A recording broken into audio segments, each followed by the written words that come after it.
اب کیا ہوگا، یہ اقتدار ملتے ساتھ ہی جو NRO دیا گیا اس کی آپ کو کسی جگہ پر کوئی آواز نہیں ہوگی. نوٹیفیکیشن رات گئے جاری کیا گیا جو اس وقت آپ اپنی اسکرین پر بھی دیکھ سکتے ہیں واضح کلیئرٹی کے ساتھ. محمد خان بھٹی جناب گریڈ 22 کا افسر ہے، وہ سیکٹری اسمبلی سے اس کو ٹرانسفر کیا جاتا ہے اور وہ اب کام کریں گے بطور principal secretary to the CM. ٹھیک ہے جناب.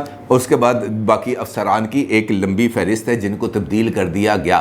یہ ہوتا کام، یہ اسپرٹ آتے ساتھ ہی ٹھا ٹھا ٹھا ختم.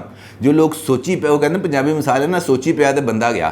یہ آپ ابھی تک اس بات کو ابھی تک آپ نے شاید خود بھی تسلیم نہیں کیا کہ ہم حکومت میں ہیں اور ہمارے پاس کچھ اختیارات ہیں.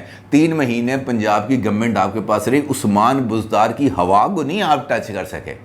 عثمان بزدار جیسے کمزور آدمی پر آپ ہاتھ ڈالنے سے ڈرتے رہے. عمران خان بنی گالا تو آپ کے فرشتوں سے بھی پرے ہے. لہٰذا فواد چودھری صاحب نے بالکل ٹھیک کہا آپ کے لیے کہ جناب ایسی بونگیاں نہ مارا کرے، کیونکہ اگر آپ نے ایسا کیا تو پھر اس کے نتائج ہوں گے. نتائج میں نے آپ کو بتا دیا کہ فوری طور پر چیلنج کیا جائے گا. چیلنج کرتے ساتھ ہی 3 رکنی بینچ بنے گا. 3 رکنی بینچ کہے گا جناب یہ آپ کا گورنر راج یہ طے کہ میں کر کے میں نے سائڈ پہ رکھا، چکو اپنا گورنر راج سے نکلو. تو اس کے بعد پھر رانا صاحب کیا کریں گے؟ آپ آپشن ختم ہو جائیں گے نا. میں وہ پٹاری میں سے آپ وہ چیز نکالنا چاہتے ہیں جو نکل ہی نہیں رہی.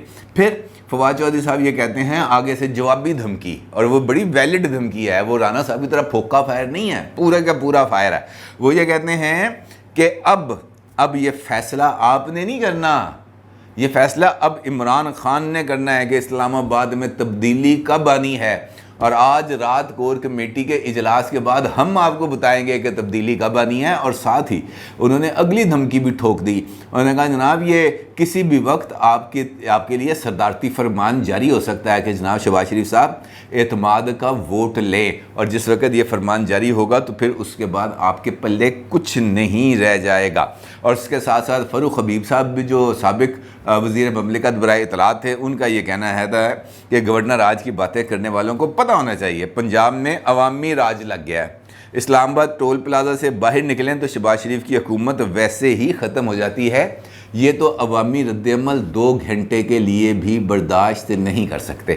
یہ ہے وہ گراؤنڈ سچویشن جس کے اندر مسلم لیگ نون اس بات کا دعویٰ کر رہی ہے، یا چند لوگ اس بات کے شاید ابھی بھی خوش فہمی میں ہیں کہ وہ اگست 2023 تک جو اقتدار ہے وہ اپنا بچا پائیں گے. مجھے تو نہیں لگتا کہ ایسا ممکن ہوگا، کیونکہ بہتر یہ ہے سیاست کے اندر اٹیک از بیٹر ڈیفینس. اس سے پہلے کہ اگلا آپ پر اٹیک کر دے تسی تے چڑھ جاؤ. اس وقت آپ کا کام ہے کہ آپ اتنی تیزی کے ساتھ اپنا اگریسو بیانیاں لے کے آئیں کہ اگلا جو ہے وہ دیوار کے ساتھ لگ جائے. پچھلے 2 دن میں آپ صرف دیکھیں، 2 دن کے اندر جس قدر تیزی کے ساتھ اگریشن سامنے آیا تھا اتحادی حکومت کا اور اتحادی جماعتوں کا، آپ کو میڈیا پر اور سوشل میڈیا پر کسی بھی جگہ پر عمران خان صاحب کا بیانیہ نظر نہیں آ رہا تھا. صرف کل ایک فیصلہ ہوا سپریم کورٹ آف پاکستان کا رات کو تقریباً 9:15 بجے، اور اس کے بعد اب تقریباً جس وقت میں یہ ویڈیو ریکارڈ کروا رہا ہوں 5:30 بج چکے ہیں.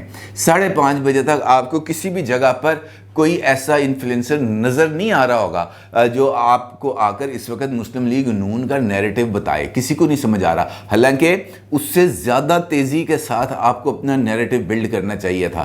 آپ کو اس سے زیادہ تیزی کے ساتھ اپنے لوگوں کو سڑکوں پر لانا چاہیے تھا. آپ کو مظاہرے کروانا چاہیے تھے، جس کا آپ نے خود اعلان کیا کہ جناب اسلام آباد میں جس دن عدالت لگے گی اس دن باہر عدالت لگے گی. بعد میں نے پوچھا، میں کہا جی تسی کہہ رہے سے عدالت لگنی باہر عوامی؟ انہوں نے کہا یار بارش بڑی ہو رہی سی اسلام آباد. لو اب اس پر آپ بتائیں کہ بندہ کیا کہے کہ یار بارش ہو رہی تھی، بندے ساڑھے نمک دے بنے نے اوتے پہنچن گے تے کھل جان گے. اب اس سوچ کے ساتھ اگر آپ نے عمران خان صاحب کو یا پاکستان تحریک انصاف کو ٹف ٹائم دینا ہے تو میرا خیال ہے کہ تسی کو فاتحہ فوتیہ پڑھ لو، اس کے علاوہ آپ کے پاس اب آپشن کوئی نہیں ہے. اس بات کا ادراک شاید یہاں پر موجود مسلم لیگ نون کی قیادت کو نہیں ہے کہ they are running out of time, لیکن لندن میں بیٹھے نواز شریف صاحب کو اس بات کا اندازہ ہے. اور اسی لیے مئی کے اندر جب انہوں نے یہ ساری کی ساری اپنی کیبنٹ کو بلایا تھا لندن، تو وہاں پر ان کے ساتھ یہی کہا گیا تھا. ان کو وہاں پہ ڈرایا گیا کہ جناب ملک ڈیفالٹ کر جائے گا، یہ ہو جائے گا، وہ ہو جائے گا. اسحاق ڈار صاحب نے بڑی کلیئرٹی کے ساتھ کہا کہ کچھ ڈیفالٹ نہیں کرے گا، آپ نے قیمتیں نہیں بڑھانی، لیکن جناب انہوں نے پہنچتے ساتھ ہی تڑا تڑ قیمتیں بڑھائیں، 30 روپے ایک دفعہ، 30 روپے ایک دفعہ، 30 روپے ایک دفعہ۔ لگ پتہ گیا جناب سارے کا سارا ووٹ کو عزت دو پیٹرول کے قیمتوں کے اندر بہ کے رہ گئی، کسی کو نہیں پتہ چلا اس کے بعد کہاں پہ گیا کہاں پہ نہیں گیا۔ اب یہ کراس روڈ ہے، فیصلہ کن ٹائم ہے۔ اب بھی اگر یہی سوچ بچار اسی طریقے سے رہا کہ جناب ہمیں اقتدار میں رہنا ہے، ایک کمپرومائزڈ سچویشن میں رہنا ہے، ہو سکتا ہے کہ کل اسٹیبلشمنٹ اس بات کا احساس کر لے کہ مسلم لیگ نون نے ریاست کے لیے سیاست کی قربانی دے دی، لہٰذا اس کو کچھ ریوارڈ ملا جائے۔ ایسا کچھ نہیں ہونے والا بھائی جان، ایسا قطعی طور پہ نہیں ہوگا، اور اس بات کا ادراک اب نواز شریف صاحب کو ہو گیا ہے۔ اور یہی وجہ ہے کہ نواز شریف صاحب نے ملک میں قبل از وقت انتخابات کی حمایت خود کر دی ہے، اور انہوں نے اس بات کا اظہار نہ صرف کیا ہے بلکہ بہت سارے پولیٹیکل لیڈرز کے ساتھ انہوں نے بات بھی کی، اپنی پارٹی کی سینئر لیڈرشپ کے ساتھ، اور ان کے ساتھ حکومت چھوڑنے کے آپشن پر تبادلہ خیال بھی کیا ہے۔ نہ صرف ان کے ساتھ بلکہ یہ جو اتحادی جماعتیں ہیں ان کے ساتھ بھی نواز شریف صاحب نے اسی آپشن پر بات کی ہے۔ لیکن اس سے پہلے یہ جو حکومت چھوڑنے والا آپشن تھا نا، وہ نہ مولانا صاحب مان رہے تھے نہ فضل الرحمان صاحب مان رہے تھے، کہتے ہیں کہ نہیں یار یہ چیزیں سیٹل ڈاؤن ہو جائیں گی، ہم اس کا ڈیویڈنڈز وصول کریں گے۔ لیکن جیسے ہی یہ اب کل جو سپریم کورٹ کا فیصلہ آیا ہے اور گزشتہ 2 دن کے اندر جو ڈیولپمنٹس ہوئی ہیں، اور اس کی وجہ سے اب مولانا فضل الرحمان صاحب اور زرداری صاحب یہ دونوں بھی اس بات کو اب سوچ رہے ہیں کہ نہیں یار یہ غلط ہو رہا ہے، اب ہمیں عوام کی عدالت میں جانا چاہیے، اور امکان ہے اب اس بات کا کہ آصف علی زرداری صاحب اور مولانا فضل الرحمان صاحب بھی نواز شریف صاحب کے اس موقف کو تسلیم کر لیں گے۔ اب یہاں تک تو بات ٹھیک ہے کہ جناب وہ تسلیم بھی کر لیں گے، بات چیت آگے بھی بڑھے گی، لیکن کیسے؟